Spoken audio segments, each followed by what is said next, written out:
Allah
قاسم الدهر إرشادك لأهل ودادك سيد الكونين وأشرف الثمرين العبد المحبوب الخالص المخصوص منك بأجل الخصائص. اللهم صل وسلم عليه وعلى آله وأصحابه وأهل حضرة اقترابه من أحبابه.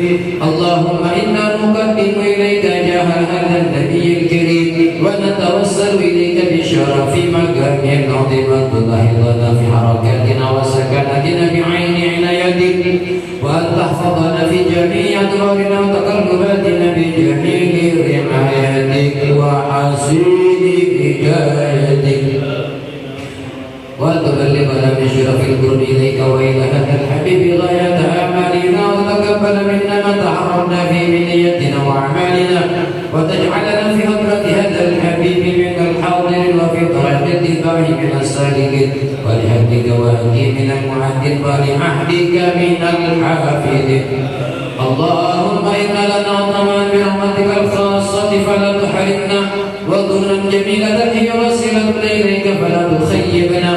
آمنا برسولك وما جاء به من الدين، وتوجهنا به إليك مستشفعين أن تقابل المذنب منا بالغفران، والمسيء باللسان، والسائل بما سأل، والمؤمل بما أمل، وتجعلنا من نصر هذا الحبيب وزره وله وظهره، وهم بركته وشبجة أولادنا ووالدنا وعلى قدرنا ووالد جميع المسلمين والمسلمات والمؤمنين والمؤمنات في جميع الجهات، وأقم راية تمكين الغيب في جميع الأقطار المنشورة ومعالم الإسلام لمن يحرم عمرا معنا وصورا، واكشف اللهم غربة المغروبين وقديرين الميدين، واغفر للمذنبين، وتقبل توبة التائبين، وانشر رحمتك على عبادك المؤمنين أجمعين، واكفي شر المعتدين والظالمين، وابسط العدل لولاة الأرض في جميع النواحي والأقطار، وأيدهم بالتأييد من عندك، ونصر المعاندين من المنافقين والكفار، واجعلنا يا ربي في الحزن الحسن من جميع البلايا، وفي الحزن المكين من الذنوب والخطايا، وألمنا بالأعمال بطاعتك وسر بخدمتك قائمين، وإذا توفيتنا فتوفنا مسلم مؤمن، واختم لنا منك بخير أجمعين. وصل وسلم على هذا الحبيب المحبوب للأجسام والأرواح والقلوب، وعلى آله وصحبه ومن من سبحانه دعوانا أن الحمد لله رب العالمين. بفضل سبحان ربك رب العزة عما يصفون، وسلام على المرسلين، الحمد لله رب العالمين. السلام عليكم ورحمة الله وبركاته. Waalaikumsalam. Bismillah walhamdulillah wassalatu wassalamu ala sayyidina rasulillah Muhammad ibn Abdullah wa ala alihi wa sahbihi wa man wala wa la hawla wa la quwwata illa billah. Subhanaka la ilma lana illa ma 'allamtana innaka antal alimul hakim. Rabbi shrah li sadri wa yassir li amri wahlul 'uqdatam min lisani yafqahu qawli, wasaddid lisani wa hadi qalbi bi haqqi sayyidina Muhammadin sallallahu alaihi wasallam. Amin ya rabbal alamin. Hadirin jemaah majelis yang dirahmati Allah Subhanahu wa taala, pada malam hari ini insyaallah Al-Fajir akan sedikit menjelaskan tentang binatang kurban yang boleh dikurbankan, karena sudah semakin dekat daripada penyembelihan binatang kurban atau Idul Adha. Pendapat yang utama yang diperbolehkan binatang dikurbankan cuma ada 3, yaitu onta, sapi, dan kambing. Pertanyaannya, apakah semua sapi, onta, dan kambing boleh dijadikan kurban?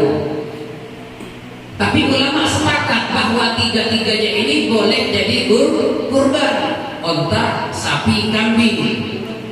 Tapi apakah semua sapi boleh dikurbankan? Apakah semua kambing boleh dijadikan kurban? Ternyata jawabannya tidak. Tidak semua sapi boleh dijadikan kurban, dan tidak semua kambing boleh dijadikan kurban. Ada syarat-syaratnya. Binatang tersebut, sapi untuk memenuhi jadi atau boleh dikurbankan dengan kambing, itu harus terpenuhi syarat-syaratnya. Makanya disebutkan dalam kitab itu ada namanya syarat binatang yang dikurbankan. Jadi nggak semua sapi, misalnya yang punya sapi Habib, ulun punya sapi, boleh dijadikan kurban. Lihat dulu apakah sapinya memenuhi syarat atau tidak. Syarat di sini adalah dalam kitab Antakuna Salimatan min aibin yang kusulahman mimma awgairahu mimma yukal, yaitu intinya binatang yang kita kurbankan itu harus selamat daripada cacat yang bisa mengurangi kuantitas daging atau selain daging daripada seperti misalnya hati dan lain sebagainya, daripada perkara daging anggota tubuh binatang yang dimakan, harus terhindar daripada cacat. Makanya hadirin, tidak boleh kita berkorban dengan sapi atau kambing yang sakit, yang nampak sakitnya. Ya, ini sakit bertahun misalnya, sampai kurus berpengaruh dengan daging. Ya, sakitnya bertahun sampai berpengaruh sama daging, maka kambing sapi tersebut tidak boleh dijadikan kurban. Kemudian apalagi, yaitu sapi atau kambing al-arja al-bayin arjah, yaitu yang pincang, yang nampak pincangnya. Sapi kambing pincang, maka kadang kawat dijadikan kurban. Ya, makanya hati-hati pian bagi panitia kurban yang akan merobohkan sapi atau kambing, maka hati-hati. Kalau ternyata ketika merobohkan sapi ternyata salah posisi sehingga menjadikan sapi patah kakinya atau pincang karena sebab dirobohkan, maka saat itu sapi tersebut kadang kawat dijadikan kurban.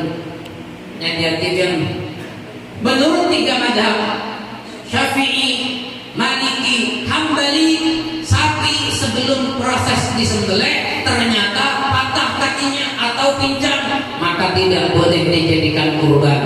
Yang mengatakan boleh cuma Al-Imam Abu Hanifah, mazhab Hanafi, itu pun ditentang oleh berbagai macam ulama.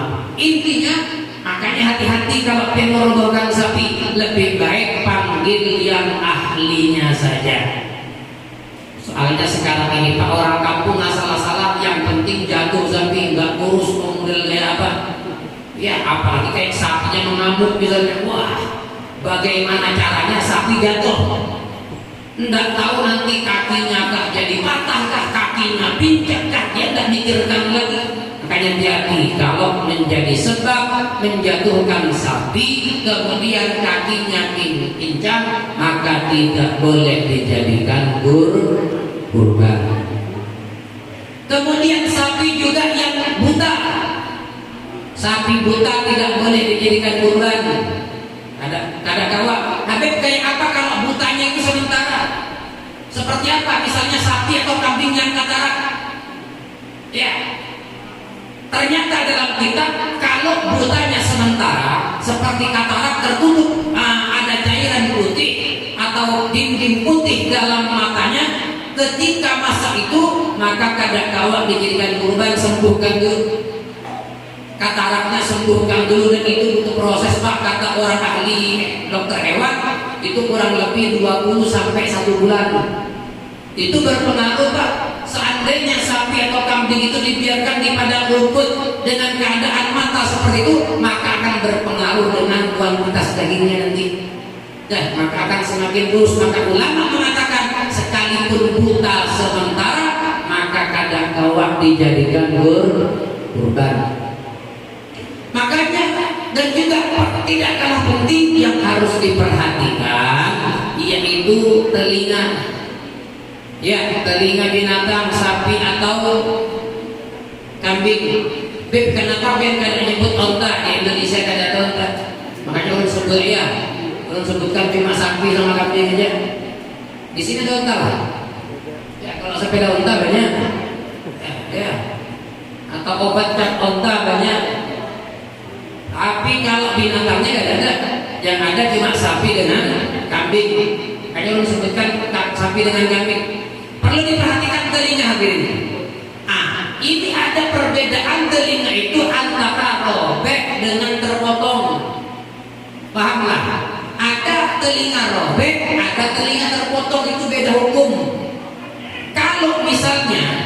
telinganya binatang itu terpotong, maka pendapat Al-Imam Asy-Syafi'i hukumnya tidak boleh dijadikan kurban. Ya, ada binatang telinganya terpotong sekalipun sedikit, tapi nampak walau kana yasiran, kata ulama, walaupun sedikit terpotong telinganya, maka apa? Tidak boleh, tidak sah dijadikan kurban. Lam tujzi al-udhiyah, tidak sah.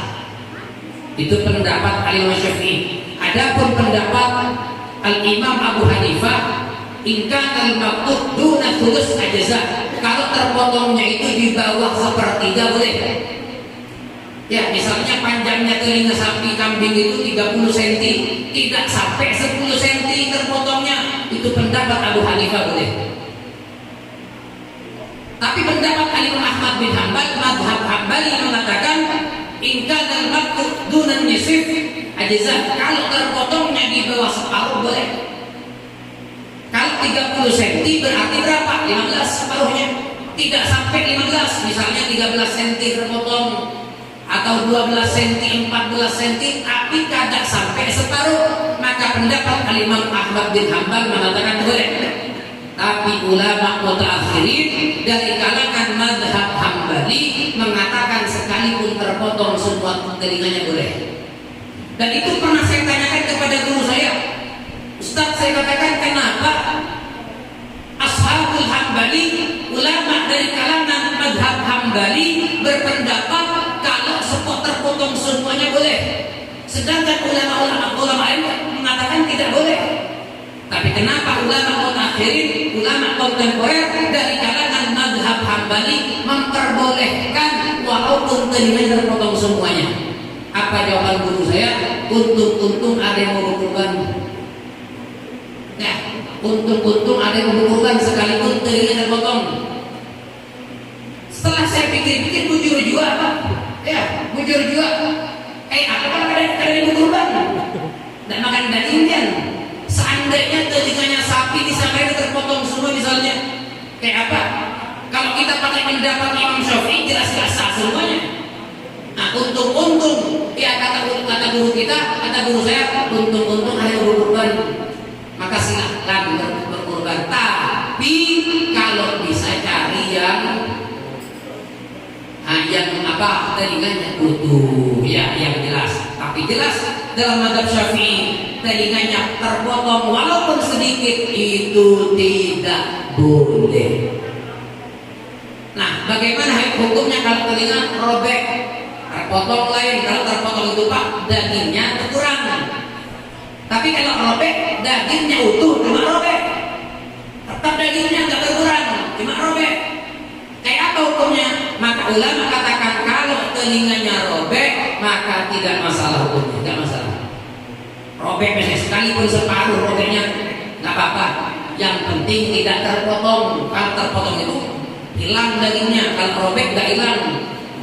Maka ulama katakan tidak masalah kalau telinganya robek atau dilubangi dengan misalnya dengan apa? Pakai besi, walaupun itu sebenarnya haram menyakiti binatang. Makanya Pak, menandai binatang itu jangan pakai paku atau yang lainnya besi ditusuk ke telinganya, dikasih anting-anting, jangan. Lebih baik dikasih kalung atau dicet. Itu tidak menyakiti binatang.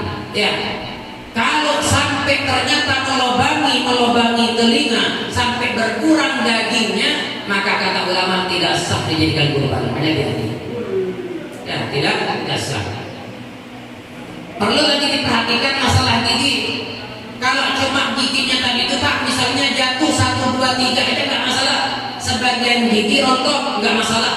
Tapi misalnya Pak, kalau giginya hilang semuanya, ada kawan dijadikan kurban. Tapi kalau giginya habis mulai lahir, memang mulai lahir gak punya gigi, maka boleh dijadikan kurban, silakan. Itu lama. Tapi awal kalau punya gigi, tiba-tiba ketika dewasa kambingnya hilang giginya, entah karena kelainan atau apa, maka apa tidak boleh dijadikan kurban. Tapi kalau giginya habis mulai lahir, maka nggak masalah dijadikan kurban. Sama dengan telinga, ya. Kalau telinga Pak, misalnya ini pendapat. Kalau telinga beda. Kalau pendapat Imam Syafi'i, dengan Imam Abu Hanifah. Kalau misalnya ada kambing mulai lahir telinganya kada ada, rata, lahir telinganya rata, bagaimana hukumnya? Maka sepakat Syafi'i dengan Hanafi, hukumnya kada kawat dijadikan kurban. Paham ya? Kada kawat dijadikan kurban. Bahkan mazhab Maliki juga mengatakan tidak boleh dijadikan kurban. Yang mengatakan sah cuma siapa? Pendapat Al-Imam Ahmad bin Hanbal, mazhab Hambali. Mazhab Hambali mengatakan sah kalau memang kambing atau sapi lahir dalam keadaan tidak punya telinga. Sekarang pertanyaannya, kayak apa kalau punya telinga tapi ganjil? Artinya apa? Aneh telinganya. Seharusnya sapi kambing itu telinganya panjang 30 cm. Ternyata kambingnya telinganya sebesar lalat misalnya. Kayak apa? Ini ulama Pak sangat teliti masalah kurban, apapun ya masalah kurban, ulama luar biasa. Kata ulama, kalau ternyata telinganya daun, telinganya kecil seperti lalat, maka pendapat Syafi'i dan Hanafi mengatakan boleh dijadikan kurban asalkan punya telinga, walaupun kecil. Tapi mazhab Maliki mengatakan sekali kalau telinganya terlalu kecil maka tidak boleh dijadikan kurban. Kalau telinganya terlalu kecil, yang sedang-sedang saja, itu mazhab Maliki. Tapi Syafi'i sekalipun kecil yang penting ada telinga, itu sudah boleh dijadikan kurban. Maka ini yang perlu kita perhatikan nanti dalam binatang kurban, apapun misalnya semua. Kayak apa misalnya kalau misalnya apa hewan lahir dalam keadaan tidak punya telur, biji telur, tahu nggak biji telur? Ya, lahir dalam keadaan tidak punya biji telur bagi binatang yang jantan, maka pendapat ulama mengatakan tidak masalah sekalipun lahir tidak punya biji telur. Kenapa? Jangankan yang memang terlahir kadada, yang ada ditiadakan boleh. Kambing dikebiri atau sapi dikebiri boleh aja berubah. Ulama mengatakan boleh, karena pernah Nabi Sallallahu Alaihi Wasallam doa di Tabusaini Maudu'ain, pernah Nabi berkorban dengan 2 kambing yang sudah dikebiri. Maka ulama sepakat binatang yang dikebiri, yang dihilangkan di telurnya itu, maka boleh dijadikan kurban. Apa yang sudah memang mulai lahir kadada, yang ada ditiadakan tidak masalah. Apalagi memang dasarnya lahir dalam keadaan tidak punya biji telur, maka tidak masalah dijadikan kurban. Dan kayak apa kalau misalnya ekor terpotong? Kalau binatang kambing dengan sapi punya ekor terpotong, maka pendapat Asy-Syafi'i mengatakan hukumnya tidak boleh walaupun sedikit. Ada binatang ya punya ekornya terpotong, maka kada kawat dijadikan kurban. Tapi kalau lahir tidak berekor maka boleh. Memang mulai lahir tidak punya ekor, silahkan. Tapi memang lahir punya ekor, tapi terpotong ketika dewasa, maka tidak boleh dijadikan kurban. Paham? Itu yang perlu perhatikan banyak sekali Pak ya, untuk kita perhatikan tentang satu. Makanya kalau di kurban itu Pak yang bagus-bagus saja, yang jelas ya, yang lengkap semuanya supaya sah berkurban dia. Wallahu a'lam bishawab. Sebelum kita tutup, mungkin ada yang mau tanya, silakan. Mau tanya? Education.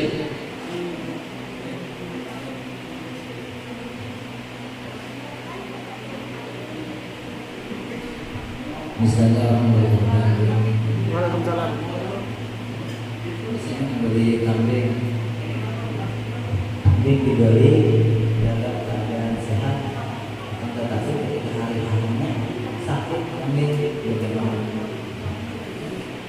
Kalau misalnya kita beli kambing sehat, tiba-tiba sampai hari H sakitnya sakit parah yang tidak diperbolehkan untuk berkurban, maka kada tahu itu.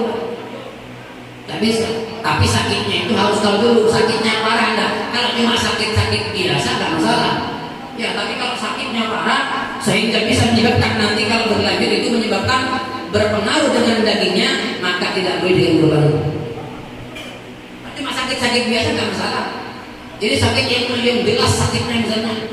Nah, kalau cuma pilek-pilek doang enggak masalah itu. Ya. Enggak masalah.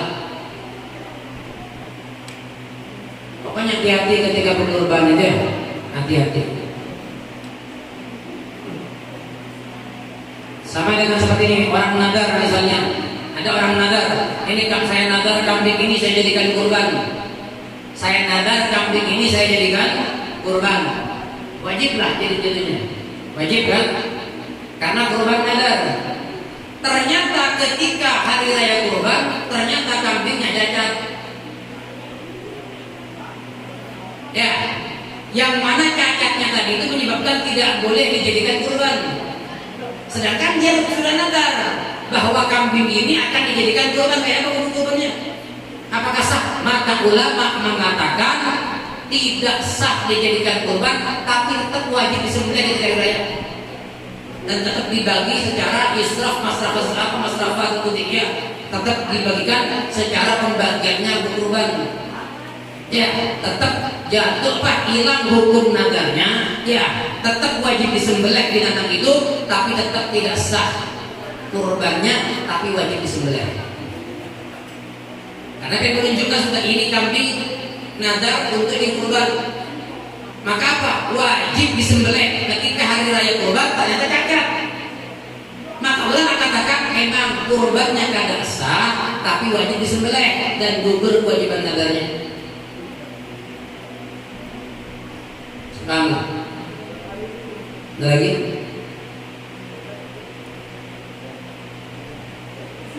Silakan.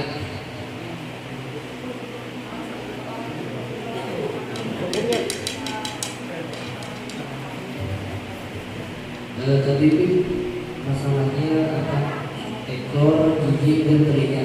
Nah, bagaimana kalau sapi dan kambing itu tidak punya tanduk atau tanduknya patah? Boleh atau tidak? Kalau misalnya ada sapi dan kambing ya lahir tidak punya tanduk nggak masalah. Yang ulama khilaf itu dia lahir punya tanduk tapi patah.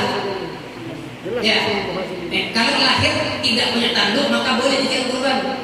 Tapi kalau lahir tanduknya ada tiba-tiba patah, maka ulama katakan kalau patahnya tanduk menyebabkan berpengaruh kepada daging, maka tidak boleh dijadikan kurban kalau ada pengaruh sama daging. Tapi ternyata kalau patahnya bahkan dikatakan terkait wa indabiya bil kasri, walaupun ternyata patahnya tanduk itu sampai keluar darah, tapi tidak berpengaruh kepada daging, maka awak dijadikan kurban silahkan kurban. Intinya berpengaruhkah lawan daging atau tidak, itu aja kok intinya. Kalau ternyata berpengaruh sama daging, hukumnya tidak boleh. Tapi kalau tidak berpengaruh, walaupun patahnya tanduk sampai keluar darah, silahkan jadikan kurban, tidak masalah.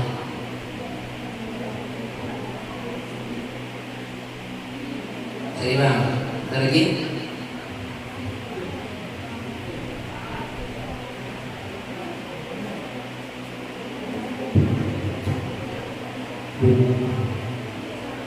Orang yang berkorban itu boleh kan memakan dagingnya? Memakan daging korban. Kalau korban sunnah dia boleh mengambil dagingnya, kan kewajiban orang yang korban sunnah. Ya, yang penting ada yang disedekahkan, wajib itu sedikit. Ya, tapi afdalnya bagi korban sunnah, ambil sedikit dagingnya, mungkin 2 kilo 3 kilo, sisanya sedekahkan. Itu afdalnya. Makanya sunnah makan daging kalau daging kurban sunnah. Tapi kalau kurbannya kurban wajib, maka kadang boleh untuk makan daging sedikit pun di situ. Yang berkurban tapi kurbannya kurban wajib, entah itu nadar atau karena dengan dengan takyin menentukan. Maka apa? Kurbannya jadi kurban wajib, maka pian tidak boleh sedikit pun makan dagingnya. Harus semua disedekahkan kalau kurban wajib. Tapi kalau kurban sunnah, sunnah. Kalau kurban punya sunnah, sunnah juga makan dagingnya walaupun sedikit.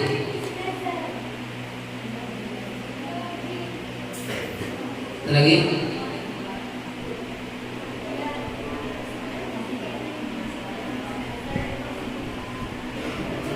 Ibu-ibu, ada yang tanya? Di sini ceramah ikut ceramah juga. Wallahu a'lam bishawab. ilmu manfaat kepada kita semuanya. Amin ya rabbal alamin.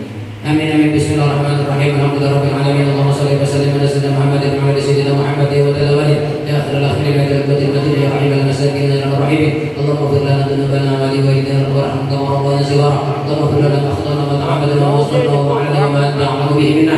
Anta al-muqaddim anta al-akhir la ilaha illa anta. Allahumma zidna wa la tanqusna wa akrimna wa la tina wa'dina wa la tahrimna wa atirna wa la tu'thir 'alaina wa radina wa ta'ana.